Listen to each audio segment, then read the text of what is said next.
Rick, when we have people call that have been diagnosed as suffering from cancer and they don't know exactly what type of toxins that they've been exposed to in their railroad employment, but they do know that they've had chemical exposures, what do you have to go through to determine whether or not they have a potential FELA claim? This is one of the more serious investigatory jobs we do as lawyers because it happens a lot.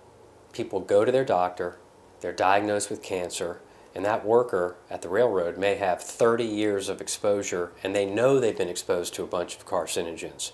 So your question at its base is that a case? Well, the answer is we a lot of times will take on that case and tell that potential client, we're going to investigate it. We're going to send all of your medical records to appropriate professionals in that field and let them give us an opinion on whether there is definitely a connection between that cancer and the railroad work. And that's how we proceed. So yes, we do a lot of cases like that.